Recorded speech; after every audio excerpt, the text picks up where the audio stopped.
تصور کریں ایک ایسی جگہ جہاں روزانہ ہزاروں بلکہ شاید لاکھوں لوگ آتے ہوں، جہاں ایک طرف بڑے بڑے دالان میں پڑھائی ہو رہی ہو، بچے ٹہل رہے ہوں، خاندان فرش پر بیٹھے آرام کر رہے ہوں۔ اور ان تمام سرگرمیوں کے باوجود وہ دنیا کی شانت ترین جگہوں میں سے ایک ہو۔ بالکل، عام طور پر شور اور بھیڑ تو ایک ساتھ آتے ہیں، مگر کیا خاموشی ایسی ہو سکتی ہے جو یعنی محض آواز کی غیر موجودگی نہ ہو، بلکہ ہزاروں لوگوں کے درمیان بھی اپنی ایک ٹھوس زندہ موجودگی رکھتی ہو؟ یہ واقعی ایک بہت ہی گہرا خیال ہے۔ ہم لوگ اکثر خاموشی کو ایک خالی پن سمجھتے ہیں، جیسے کسی پہاڑ کی چوٹی یا کوئی خالی کمرہ ہو۔ صحیح بات ہے، لیکن جس خاموشی کی یہاں بات ہو رہی ہے وہ ایک مقدس خاموشی ہے، سیکرڈ کوائٹ۔ یہ تب پیدا ہوتی ہے جب شور کو جبراً دبایا نہیں جاتا، بلکہ اسے ایک ایسی لے، ایک ایسی ردھم میں ڈھال دیا جاتا ہے جو خود بخود ذہن کو ٹھہراؤ دے۔ اور آج کی اس تفصیلی گفتگو میں ہم بالکل ایسے ہی ایک تجربے کی گہرائی میں اترنے والے ہیں۔ ہم ایران کے شہر مشہد میں واقع 8ویں شیعہ امام کے مزار کے عظیم و شان کمپلیکس پر بات کریں گے۔ اور یہ صرف فن تعمیر کا ایک شاہکار نہیں ہے، یہ انسانی روح اور ٹھہراؤ کے درمیان ایک بہت گہرا مکالمہ ہے۔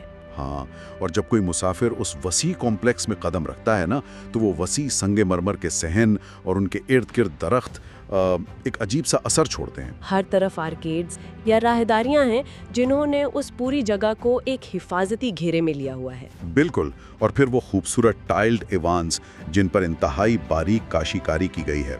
ان سب کے درمیان جب اذان کی آواز گونجتی ہے تو اس میں کوئی افراتفری نہیں ہوتی، کوئی جلدی نہیں ہوتی۔ ایسا لگتا ہے جیسے آواز خود اس ماحول کی خاموشی کا حصہ بن گئی ہو۔ ہاں، کیونکہ جب وہ اذان ان مارمری فرشوں سے ٹکرا کر گزرتی ہے تو وہ صدیوں پرانا آرکیٹیکچر آواز کو فلٹر کرتا ہے۔ یہ ڈیزائن ایک مخصوص مقصد کے تحت بنایا گیا ہے، تاکہ مسافر کو باہر کی دنیا کی بے چینی سے کاٹ کر اس کے اندر کی دنیا کو جگایا جا سکے، رائٹ؟ ایگزیکٹلی۔ یہ ایک سینسری ایکسپیرینس ہے جہاں ہر چیز ایک ہی سمت میں اشارہ کر رہی ہوتی ہے۔ لیکن اس بیرونی صحن سے نکل کر جب اندر کی طرف بڑھتے ہیں، خاص طور پر گوہر شاد ماسک کے اندرونی حصے میں، تو ماحول اچانک تبدیل ہو جاتا ہے۔ ہاں، وہاں کی ردم بالکل الگ ہے۔ آئیے اس کو تھوڑا کھولتے ہیں۔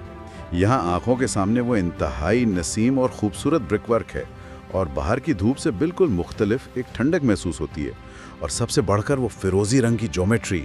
اوہ، وہ فیروزی جیومیٹری تو لاجواب ہے۔ میں اس تجربے کو کچھ اس طرح دیکھتا ہوں جیسے کوئی ایک بہت ہی طوفانی سمندر سے تیرتا ہوا ایک گہری انڈر واٹر کیو میں چلا جائے جہاں پانی بالکل ٹھہر گیا ہو۔ واو، یہ بہت اچھی تشبیہ ہے۔ اور اچانک انسان اپنا رکا ہوا سانس آہستہ سے باہر نکالے۔ تو اس سب کا مطلب کیا ہے؟